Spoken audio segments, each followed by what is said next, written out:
Okay, so now we will understand the importance of centric relation, why it is important, and how to record the centric relation. After that, we will understand how to transfer that record on the Facebook with the help of Facebook on the articulator. So, these are the objectives of module 2. In this module, we will understand the anatomy of TMJ, which is the basic. Then we will define the centric relation and its significance, which is very important. Then we will learn how to record the centric relation and how to verify the centric relation. And finally, we will understand the Facebook and its orientation jaw relation. How do we transfer the Facebook record on the articulator? So this is a very famous quote by Peter Dawson. It says the goal of the aesthetic makeover is to develop a peaceful, this is very important, a peaceful masticatory system where the tooth, tissue, muscle, skeletal structures and joint all function in the harmony. So basically, our goal should not be just about aesthetics. We want to make a prosthesis which is functionally acceptable to our teeth, our muscles, our masticatory system and our joint. And this is very important.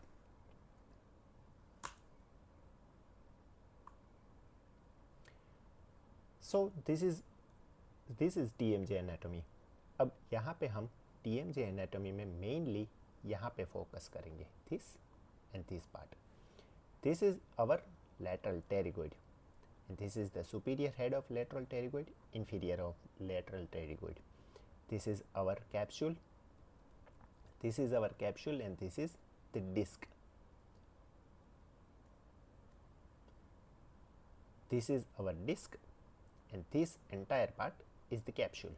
Okay. Posteriorly we have retrodiscal lamina. This is lateral discal lamina which will bring the disc posteriorly. Now we have to focus here.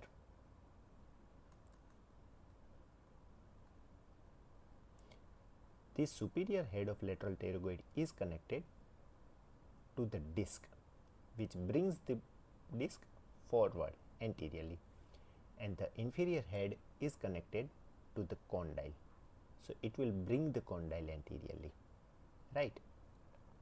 Now how do it works? How does it work? Let's understand that. So this is the biomechanics of TMJ, and we need to understand the biomechanics so that we can understand the centric relation.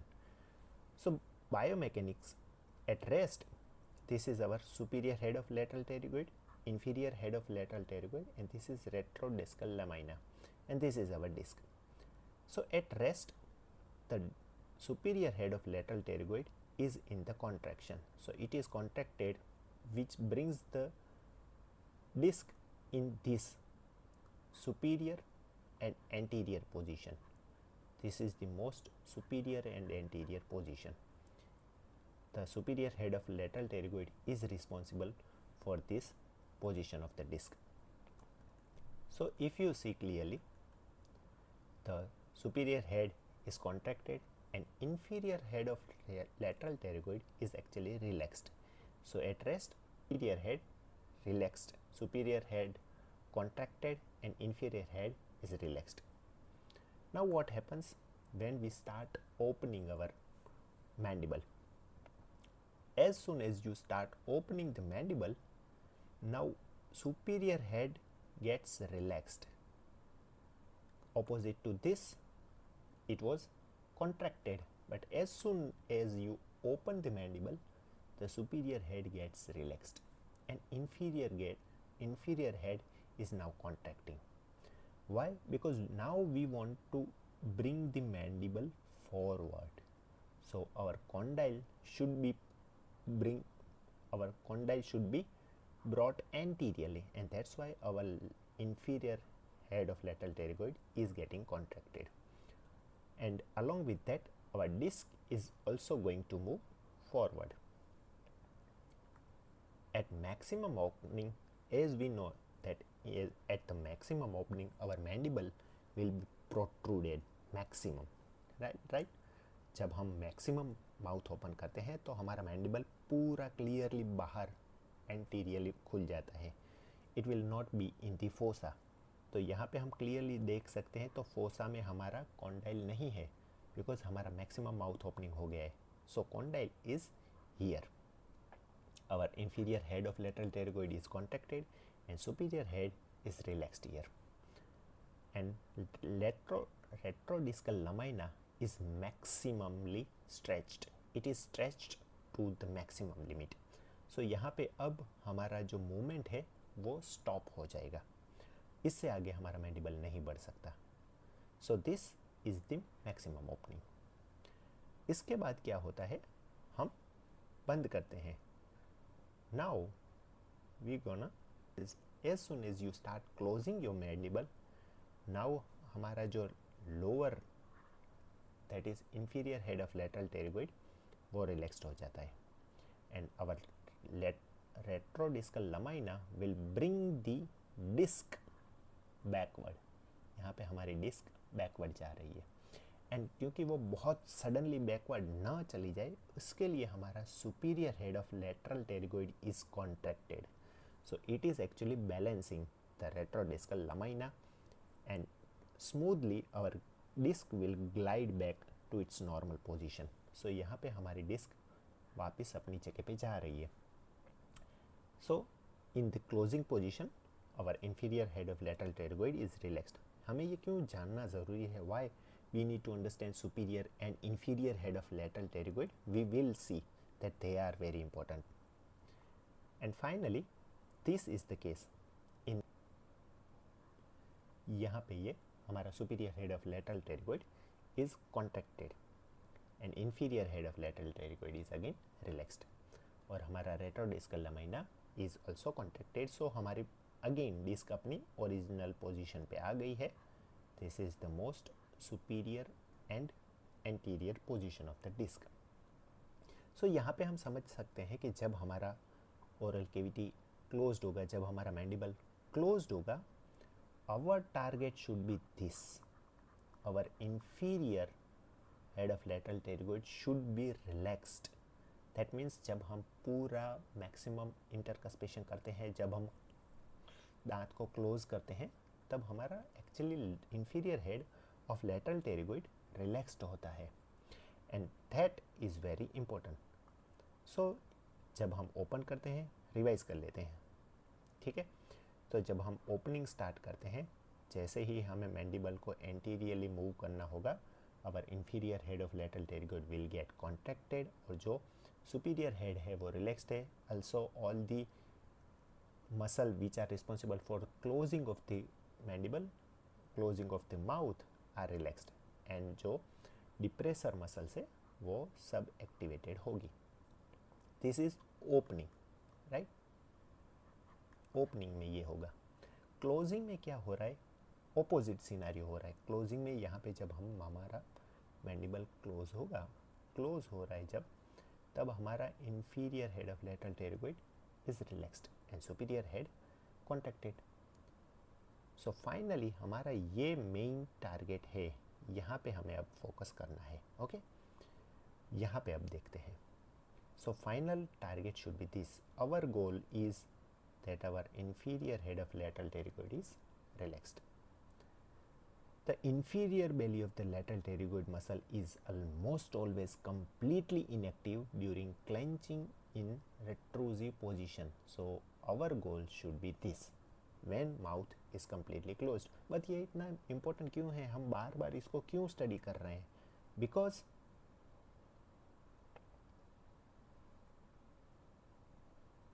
जब if in any scenario जब हमारा posteriorly suppose यहाँ पे interference है, हमने कोई restoration दे दिया है, कोई फीलिंग करवा दी है पेशेंट ने, कोई भी रीज़न हो सकता है, बट यहाँ पे एक हमारा इंटरफेरेंस है। अब इस केस में क्या होगा, we can not close the mandible in this position. यहाँ पे हम पोजीशन को, मैंडिबल को एंटीरियरली पुश करना पड़ेगा, एंटीरियरली पुल करना पड़ेगा मैंडिबल को। सो यहाँ पे जब हम एंटीरियर मैंडिबल को पुल करते हैं, our inferior head of lateral pterygoid will get activated. So जो मैक्सिमम इंटरकस्पेशन में हमें जो inferior head of lateral pterygoid should be relaxed, right. But यहाँ पे जब हम मैक्सिमम इंटरकस्पेशन कर रहे हैं, our inferior head of lateral pterygoid is actually contracted. Why? Because there is an interference, and उस इंटरफेरेंस की वजह से हमें पेशेंट को एंटीरियरली माउथ क्लोज करना पड़ रहा है. जब वो आगे से बंद करेगा मैंडिबल को, तब हमारा inferior head of lateral pterygoid will be contracted, it will be active in nature. अब आप सोचो कि जब वो क्लोज कर रहा है तब भी जो inferior head of lateral pterygoid है वो कॉन्ट्रैक्टेड है. जब वो ओपन कर रहा है तब भी inferior head of lateral pterygoid is again active stage में है. अब जब वो कॉन्स्टेंटली एक्टिव स्टेज में ही रहेगा तो उसके पास दो चीज़ें हो सकती है. या तो वो थक जाएगा, पेन शुरू कर देगा, या फिर दूसरा कंडीशन होगा, it will try to grind away this portion. वो इसको ग्राइंड करने का ट्राई करेगा, राइट. तो अगर कॉन्स्टेंटली अगर ये रहेगा तो सबसे पहले ये ट्राई करेगा कि ये दांत को घिस दे, ताकि अगेन वो अपनी पोजीशन पे वापस आ जाए, अगेन अपना मैंडिबल अपनी पोजीशन पे वापस आ जाए. जब ये होगा तो there will be a war between inferior head of lateral pterygoid and the teeth. And if you don't know, whenever there is a war between teeth and the muscle always win. That means वो posterior teeth को grind away कर देगा. Now आपका maximum intercuspation हो पा रहा है, लेकिन आपका posterior जो stop था, यहाँ पे जो हमारे teeth है, they are the posterior stopper. ये घिस गए हैं, they are attrited because of this inferior head of lateral pterygoid. And tell me, जब हमारा पोस्टीरियरली जब हमारे टीथ ग्राइंड अवे हो जाते हैं, what will be the condition of anteriors? They will collide. वो आगे से एक दूसरे के तरफ कोलाइड करेंगे, वो एक दूसरे के साथ कोलाइड करेंगे बिकॉज पोस्टीरियरली हमारे पास जो स्टॉपर था वो नहीं है. And that will cause the fracture of anterior veneers. So जब भी आप posteriorly centric relation को consider नहीं करते हैं, interferences को consider नहीं करते हैं, directly आपने veneer अगर anterior में दे दिया है, and अगर patient is having interference in posterior, he or she will break the veneers. And that's why we need to understand centric relation and how to record it. Okay, so now we know why centric relation is important, but how to record the centric relation? In this video we will understand how to record the centric relation. So this is our situation. हमारा काम ये है कि ये जो posteriorly interference है, ये interference कैसे भी करके remove हो जाए, right? अब we cannot just grind away the teeth, right? We need to do something so that ये हमारा inferior head है वो relaxed हो पाए. वो constantly कई साल से, कई दिनों से जब हमारा inferior head of lateral pterygoid constantly active ही था, उसकी वजह से there is a pattern of closing the mandible where the patient just closes the mandible anteriorly. patient को पता नहीं है but patient anteriorly क्लोज कर रहा है मैंडिबल को, because our inferior head of lateral pterygoid is constantly contracted. So our main focus should be to relax this muscle. And how do we relax this muscle? Simply by removing the contact. जब यहाँ पे contact नहीं रहेगा तो यहाँ पे वो relax हो जाएगी, बिकॉज जब यहाँ पे contact नहीं रहेगा, our patient will not bring the mandible anteriorly. जब वो constantly mandible को anteriorly push नहीं करेगा, our muscle will get relaxed. Our muscle will get deactivated और deprogrammed. तो अब तक हमारी मसल प्रोग्राम्ड हो चुकी थी मैंडिबल को एंटीरियरली पुल करने के लिए, अब वो डीप्रोग्राम होगी. And this is our goal. जब वो डीप्रोग्राम हो जाए मसल, तो मैंडिबल अपने आप अपनी ओरिजिनल पोजीशन पे आ जाएगा. Mandible will be in its centric relation position just by giving the deprogramming the inferior head of lateral pterygoid. कैसे? Because जो दूसरी muscles है, all the other muscles will bring the mandible to its original position by itself, right? So हमारा काम क्या है? यहाँ पे जो contact है वो contact को कैसे भी करके रिमूव कर दे, and this process is called as deprogramming. And जो appliance हम यूज़ करते हैं to separate the teeth is called as deprogrammer. So यहाँ पे different टाइप के deprogrammer होते हैं जिससे हम posteriorly separation कर पाएँ all the teeth को. जैसे this is the best bite appliance, this is Lucia jig, this is NTI and this is a leaf gauge. ये leaf gauge कैसे काम करता है?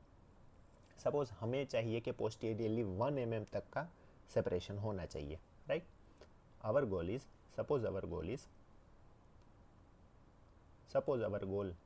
To make 1 mm separation posteriorly. तो जब हम लीफ गोज का यूज़ करते हैं तो लीफ गोज पर्टिकुलरली एक एक करके हम लीफ को ऐड कर सकते हैं, तब तक ऐड करते हैं जब तक पोस्टीरियरली 1 mm का सेपरेशन हो जाए. As soon as we get 1 to 2 mm of separation, we stop adding the leaves, and this provides perfect separation in posterior region. यहाँ पे हमारे पास जो thickness है, जो separation है, it is not in our control, but this leaf gauge में हमारा पास वो control होता है. But इसका एक disadvantage भी है. जब हम leaf gauge को यूज़ करते हैं तो ये पोजीशन रहती है, right? Because leaf goes flexible होता है. बिकॉज ये फ्लेक्सिबल होता है, it will just slide the mandible posteriorly. वो पोस्टीरियरली मैंडिबल को पुश करेगा. जैसे ही यहाँ पे हम सेपरेशन के लिए लीफ गोज ऐड किया, it will just push the mandible posteriorly. और वो एक्स्ट्रा पुश की वजह से अगेन मैंडिबल अपनी ओरिजिनल पोजीशन में, नेचुरल पोजीशन में नहीं रह पाएगा. So our target should be that the surface should be flat. जब हमारी ये सरफेस फ्लैट रहती है और इसके ऊपर जब मैंडिबल प्लेस होता है, जब हमारे लोअर इंसाइजर्स उसके ऊपर जब बाइट करते हैं, they are not being pushed backward, वो अपनी पोजीशन पे रहते हैं. So desirable is this. तो हम जनरली लूसिया जिग यूज़ करते हैं. इन जनरल केसेस में हम लूसिया जिग यूज़ करते हैं. लूसिया जिग की हेल्प से एंटीरियरली हमारे एंटीरियर्स बाइट कर देते हैं एक दूसरे से, वो कांटेक्ट में नहीं हो पाते हैं. पोस्टीरियरली हमारे पास स्पेस आ गया and now our mandible is getting relaxed. अब जब हमारे सारे मसल्स रिलैक्स्ड होते हैं उसमें टाइम लगता है. हम क्या करते हैं, पेशेंट को ये लूसिया जिग पहना के आधे घंटे पेशेंट को बिठा देते हैं. We ask patient to just keep biting on the anteriors, that's it. वो अपने आप मैंडिबल रिलैक्स्ड हो जाएगा, सारी मसल्स डीप्रोग्राम हो जाएगी, mandible will be in its natural normal position. तो ये हमारा कैसे हम मैंडिबल को रिलैक्स कर सकते हैं, कैसे हम मसल्स को रिलैक्स करके डीप्रोग्राम करते हैं, ये बात है. But how to bring the mandible constantly in its position, हमें बार बार वहाँ पे ही मैंडिबल को कैसे हम कर सकते हैं कि वो वहाँ पे ऑलवेज अपनी जगह पे आएगा. उसके लिए हम यूज़ करते हैं डॉसन्स बायलैटरल मैनिपुलेशन. हम ये क्या है, चलिए समझते हैं. फर्स्ट स्टेप में हम पेशेंट को पूरा रिक्लाइन कर देते हैं, उसकी हमारी चेयर को पूरा रिक्लाइन करके इस पोजीशन में आते हैं ताकि जो पेशेंट का हेड है it should be in your lap and we can fix the patient's head. हम पेशेंट के हेड को स्टेबल कर पाएँ. So our first step is recline the patient all the way back. The second step is stabilise the head with your arms. हमारी arms से हम patient के head को स्टेबिलाइज करते हैं. Third step is after the head is stabilised, the stabilized, lift the patient's chin again to slightly stretch the neck. तो हम patient के नेक को थोड़ा स्ट्रेच करके ऊपर करेंगे ताकि कंप्लीटली हमारा पेशेंट पूरा स्ट्रेच्ड हो। कंप्लीटली हम पेशेंट के चिन को थोड़ा सा ऊपर स्ट्रेच करेंगे ताकि पेशेंट का मैंडिबल पूरा पोस्टीरियरली हम उसको पुल कर पाए। Now we gently position 4 fingers of each hand on the lower border of the mandible. तो हम क्या करते हैं, हम पेशेंट के ऐसे 4 हमारे फिंगर्स को पेशेंट के एंगल ऑफ द मैंडिबल पे रखते हैं। ये जो पोस्टीरियर हमारी टाइनी लिटिल फिंगर्स हैं उसको हम पोस्टीरियर एंगल के पीछे रखते हैं और बाकी 3 को आगे रखते हैं। एंड जो थंब होता है, thumb should be on the chin.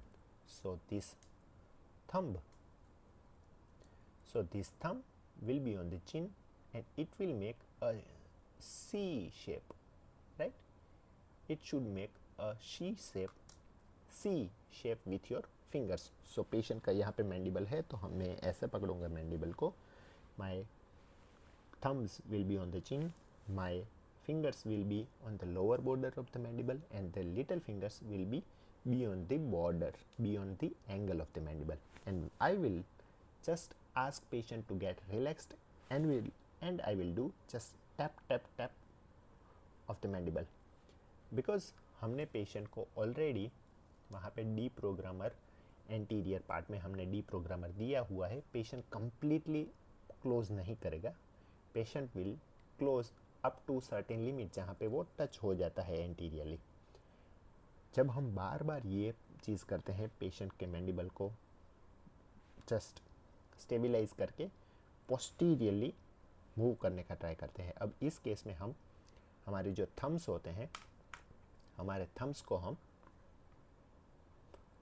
को हम पुश करते हैं, चिन को हम डाउनवर्ड पुश करते हैं एंड हमारी जो फिंगर्स है उससे हम मैंडिबल को अपवर्ड पुश करते हैं ताकि वो रोटेटरी मूवमेंट हो पाए, राइट। सो सपोज ये चीज़ है, ठीक है, यहाँ पे हमने थंब रखा है, यहाँ पे थंब रखा है, ये हमारा थंब है और यहाँ पे हमने चारों फिंगर्स रख दी है।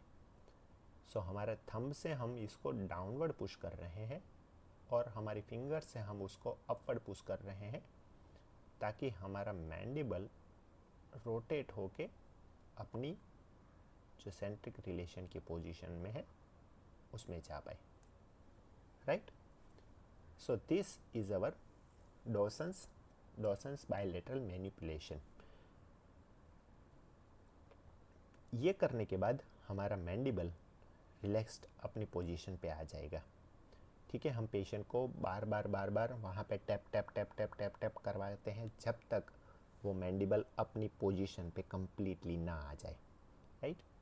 हम एक वीडियो देख लेते हैं जिसमें हम कैसे ये करते हैं वो समझते हैं।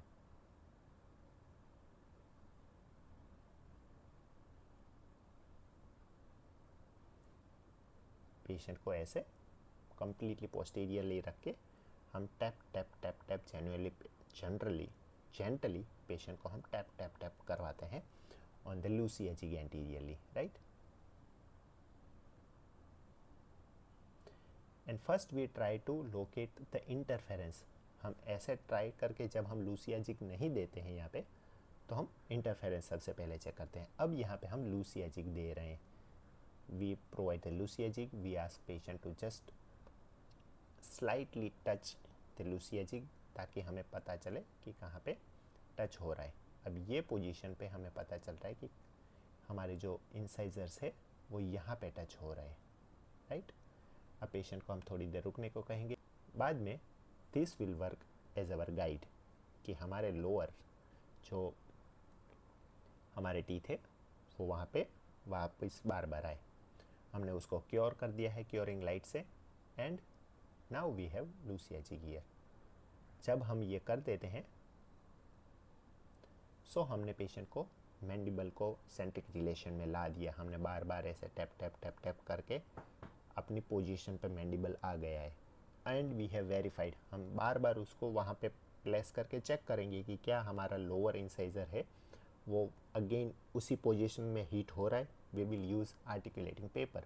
हम आर्टिकुलेटिंग पेपर रख के उसको बाइट करवाएंगे। हर बार आर्टिकुलेटिंग पेपर का पॉइंट उसी जगह पे फॉल हो रहा है वो हम देखेंगे। If this is the case then we have achieved the centric relation. जब हम ये कर लेते हैं we need to record this posterior gap. या पोस्टीरियर गैप को रिकॉर्ड करने के लिए we will use Aluwax. Aluwax is ideal centric relation recording material. उसकी हेल्प से हम हमारी जो अपर एंड लोअर हमारी बाइट है उसको हम रिकॉर्ड कर पाएंगे।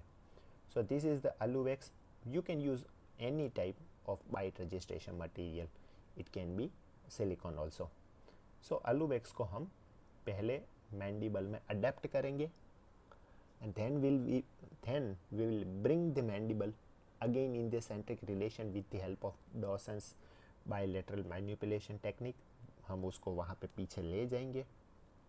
अगेन हम देखेंगे कि यहाँ पे ये जो लोअर इंसाइजर है वो वहाँ पे अगेन हिट कर रहा है ताकि हमारा जो पोस्टीरियरली सारे टीथ बाइट कर पाए और now we have a bite.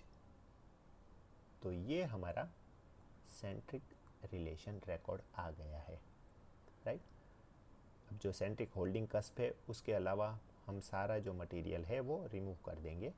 And this bite, जब हम ये बाइट पेशेंट के ओरल कैविटी से निकाल के हम चिल वाटर में रख देंगे ताकि ये पूरा सेट हो पाए। So this was all about centric relation, how to record the centric relation. In next video we will understand how to use the Facebook, what is the importance of Facebook and how to use it to transfer the record from the patient to the articulator. Okay, so अब तक हमने centric relation के बारे में देखा, उसका importance क्या है, हम उसे record कैसे करते हैं and how do we verify the centric relation। यहाँ तक हमने पढ़ लिया है कि ये हमारा सेंट्रिक रिलेशन का रिकॉर्ड हमने ले लिया है, हम एलुवेक्स से रिकॉर्ड ले लिया है। नाउ अब हमारे पास रिकॉर्ड्स है, अब हम ये रिकॉर्ड ट्रांसफ़र करेंगे आर्टिकुलेटर के ऊपर। So this is our articulator. अब यहाँ पे अगर हम ध्यान से देखें तो ये हमारा हिंज आर्टिकुलेटर है, ठीक है। अब हिंज आर्टिकुलेटर में यहाँ पे हिंज एक्सिस होती है एंड यहाँ पे हमारा प्रोस्थेसिस बनेगा। सपोज ये हमारी आर्क है, आर्चेज है, हमारी डेंटल आर्चेज है। अब प्रॉब्लम क्या है कि अगर हम यही सेम प्रोस्थेसिस अगर हिंज आर्टिकुलेटर पे फैब्रिकेट करते हैं तो ये इसका एक्सिस है आर्टिकुलेटर का, और सपोज ये हमारा मोलर है। अगर मैं यहाँ से लाइन ड्रॉ करूं और इसके अराउंड अगर मैं सर्कल ड्रॉ करता हूं keeping this axis as a centre, अगर मैं यहाँ पे इसको सर्कल ड्रॉ करता हूं तो जो हमारे ये मैंडिबल का मूवमेंट होगा on articulator it will be like this. इस पॉइंट पे मैंडिबल का मूवमेंट ये होगा, इजंट इट। बट पेशेंट में यहाँ पे है हमारी, यहाँ पे है एक्सिस। अगर पेशेंट के ओरल कैविटी में हम देखने जाएं कि कैसे मोशन होगा तो पेशेंट में यहाँ पे हम ये लाइन ड्रॉ करेंगे, ये पाथ होगा। सो आर्टिकुलेटर पे ये पाथ है, पेशेंट में ये पाथ है। So there is a difference between the path or the arc of the motion in the mandible. So it is very important that the axis of rotation in articulator it should be as close to the patient as possible। जितना हो सके उतना हमारी ये axis इसके around होनी चाहिए। दूसरी चीज़, पेशेंट में जैसे मैंडिबल या मैक्सिला एक्सिस के जितने रिलेशन में है, जितना ऊपर नीचे एंटीरो पोस्टीरियरली जिस 3 डिमेंशनल स्पेस में है, आर्टिकुलेटर पे भी वैसे ही स्पेस में होना चाहिए। So how do we do it? हम कैसे पेशेंट में जैसे है मैक्सिला या मैंडिबल, सेम रिलेशनशिप हम कैसे ट्रांसफ़र कर सकते हैं आर्टिकुलेटर पे? सेम ये एग्जांपल यहाँ पे भी, सपोज़ ये हमारा पेशेंट है, पेशेंट का ये अपर लिप है और यहाँ से नोज़ है पेशेंट का, राइट, और ये हमारा पेशेंट का अपर एंटीरियर है। We want something which can transfer this relation, condyle का टीथ के साथ जो रिलेशन है वो ट्रांसफ़र कर पाए as it is to the articulator. उसके लिए हम क्या करेंगे, कोई ऐसा इंस्ट्रूमेंट होगा जिससे हमें ये एक्सिस को हम फिक्स कर देंगे और एंटीरियरली कोई भी गाइडेंस जो होगा, एंटीरियरली कोई भी एक एंटीरियर पॉइंट, रेफरेंस पॉइंट हम लेंगे। जनरली हम इंफ्रा ऑर्बिटल पॉइंटर, यहाँ पे हमारी अगर इंफ्रा ऑर्बिटल नॉच है, सपोज़ ये हमारा ऑर्बिटल फोसा है, यहाँ पे इंफ्रा ऑर्बिटल नॉच है, ठीक है। जनरली इंफ्रा ऑर्बिटल नॉच को हम एज एंटीरियर रेफरेंस पॉइंट लेते हैं। इसका मतलब ये है कि हम 3 डायमेंशनली मैक्सिला को एक फिक्स पोजीशन में रखते हैं कि यहाँ से ये इंसाइज़र कितना दूर है, यहाँ से ये इंसाइज़र कितना दूर है, ऊपर नीचे आगे पीछे कितना है, वो हम ये 3 पॉइंट से डिसाइड कर पाएंगे। एंटीरियरली हमारे पास इंफ्रा ऑर्बिटल पॉइंट होगा, इंफ्रा ऑर्बिटल नॉच, और पोस्टीरियरली हमारे पास बायलैटरली कॉन्डाइल है। अगर 3 पॉइंट हमारे रेफरेंस पॉइंट मिल जाते हैं, then we have fixed the maxilla. So हमारा मैक्सिला का relation in relation to this fix point हमने रिकॉर्ड करना है, और उसके लिए हम यूज़ करते हैं फेसबो।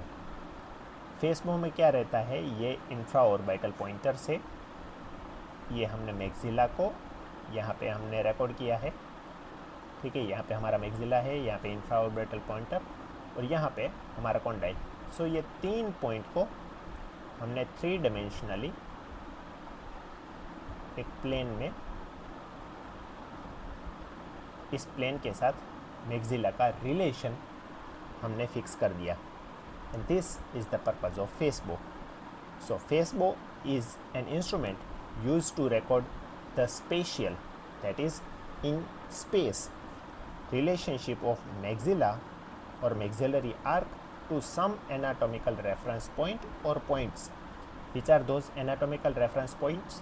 Posteriorly हम condyles को and anteriorly हम infraorbital notch को as a reference point, as a guiding point हम use करते हैं, and then transfer this relationship to an articulator. It orients the dental cast in same relationship to the opening axis of the articulator. जैसा हमने पढ़ा कि opening axis of articulator में जैसे patient में ओपन हो रहा है, सेम रिलेशनशिप में हमारा जो आर्क है वो आर्टिकुलेटर के ऊपर भी सेम रिलेशनशिप में होना चाहिए। The anatomical reference are the mandibular transverse, hinge axis और horizontal axis as we have seen, and one other selected anterior reference point. ये हमारा anterior reference point कौन सा है? In general ये infraorbital notch होता है। The purpose of the फेसबो is to orient the maxillary cast, जो हमारी maxillary cast है, to the condyle of the articulator in defined position, right?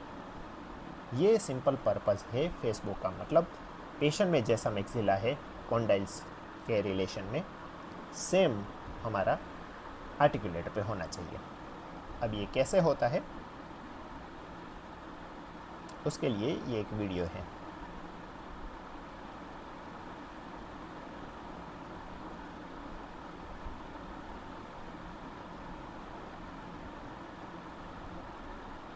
This is the bite fork. ये एक bite fork है। Bite fork को हम oral cavity में place करते हैं, जिससे इंडेंटेशन आते हैं। टीथ के इंडेंटेशन सबसे पहले हम रिकॉर्ड करेंगे, तो उसको रिकॉर्ड करने के लिए हम ग्रीन स्टिक का यूज़ करते हैं। ग्रीन स्टिक से जब तक गर्म होती है उसको हम यूज़ करते हैं। 3 पॉइंट्स पे हम रखते हैं ताकि तीनों साइड इक्वली प्रेशर में all the occlusal points record हो जाए।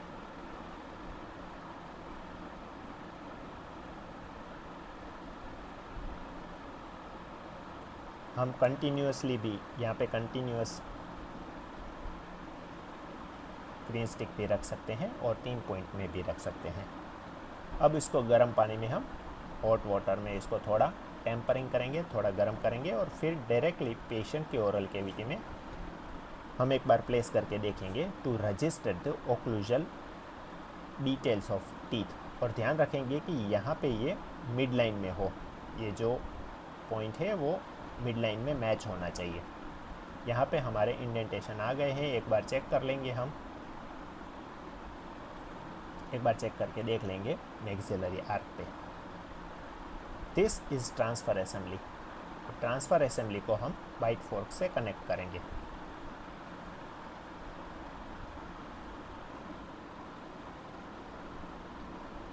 Okay, this is the transfer assembly and this is U shape frame. This is actually the face bone. और ये ऊपर जो है ये है नेजियन पॉइंट, ये हमारे नोज़ के ब्रिज पे कनेक्ट होगा। That will fix the face बो।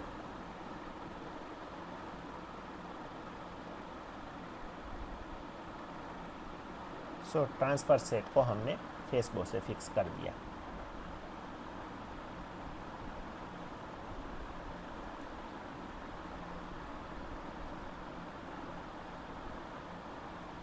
ठीक है, इतना काम हो गया।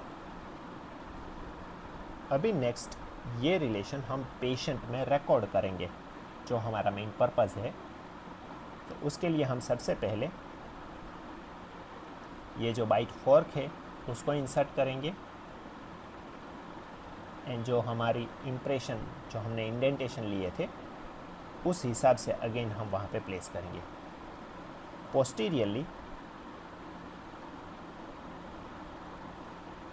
पोस्टीरियरली यहाँ पे हमने ईयर पीस फेस बो ये है, तो हमारे ईयर पीसेस पोस्टीरियरली यहाँ पे ईयर लोब में इंसर्ट होंगे। और एंटीरियरली ये जो फ्रेम है, ये हमारा फ्रेम है, it should be parallel with the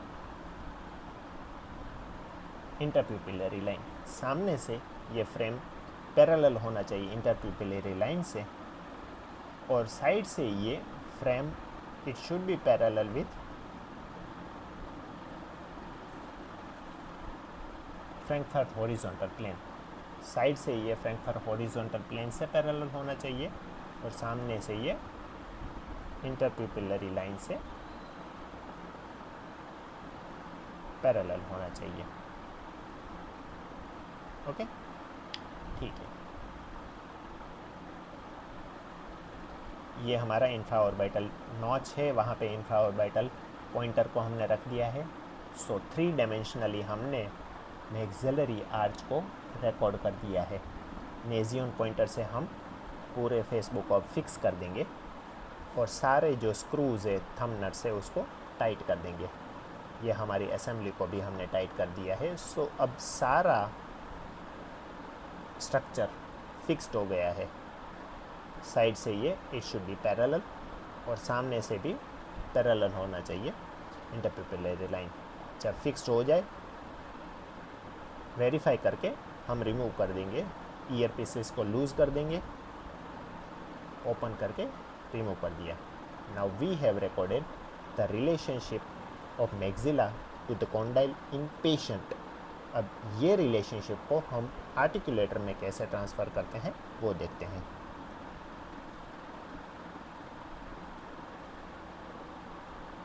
so ये हमारा रिकॉर्ड आ गया है, फेस बो रिकॉर्ड जिसे हम कहते हैं।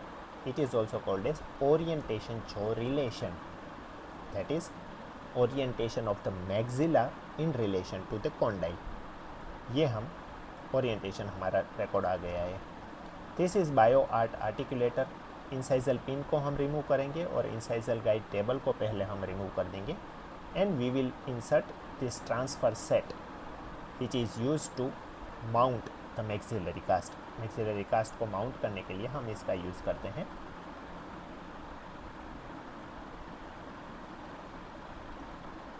So again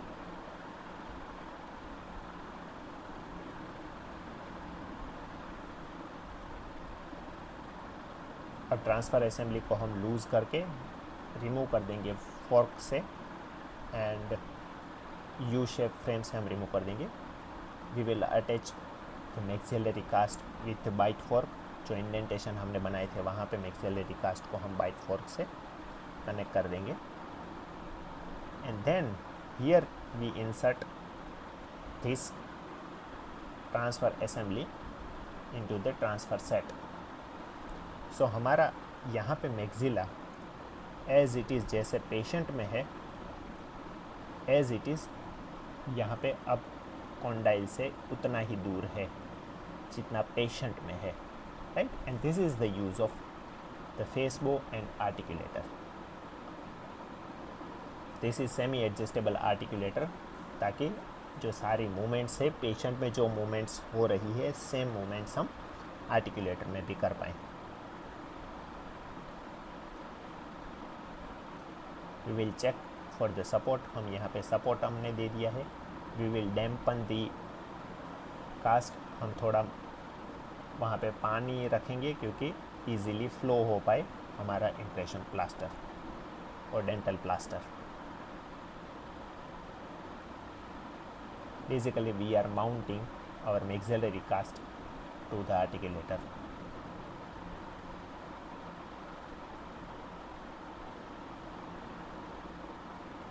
After setting, we remove the rubber band. Basically ये हम जैसे मीन वैल्यू आर्टिकुलेटर में माउंटिंग करते हैं ऐसे ही हम यहाँ पे माउंटिंग करेंगे। हमने जो ट्रांसफ़र सेट है उसको रिमूव कर दिया है, and now we will again insert the incisal guide table, incisal table and incisal pin. यहाँ पे पिन को भी हम ऐड कर देंगे। हमने माउंटिंग प्लेट लगा देनी है लोअर मेम्ब्रेन में, लोअर मेंबर में, एंड हम इंसाइजल पिन जो ज़ीरो पे होती है वहाँ पे उसको प्लेस कर दिया।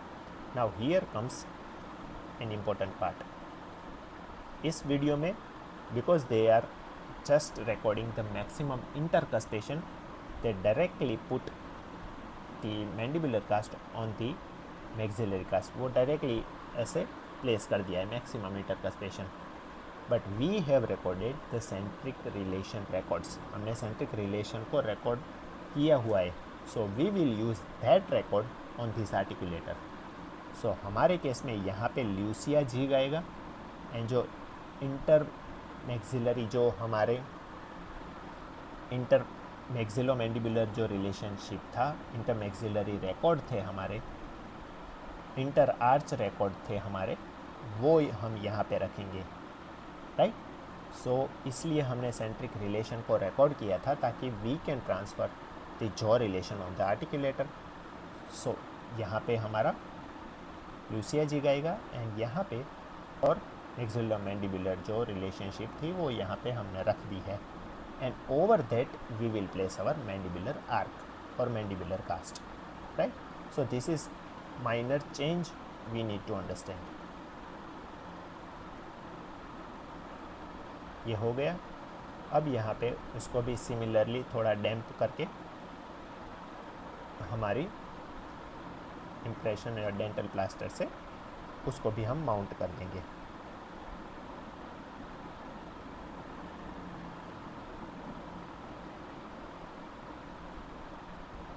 And we will apply a rubber band। Why we need to apply rubber band? So that expansion of the impression plaster does not open this articulator, otherwise हमारा वर्टिकल जो डायमेंशन है it will increase, vertical dimension increase हो जाएगा। सो हमें उसको fix करके around the articulator हम वहाँ पे रबर बैंड अप्लाई करेंगे। सो this is it. This was how we record the face bow and we transfer the face bow on the articulator, and how do we do mounting. This was all about centric relation and Facebook. In next video, we will understand the smile components, digital smile design, what are different components in the smile, how do we recognize the important components. वो सारी चीज़ें हम next video में पढ़ेंगे. Till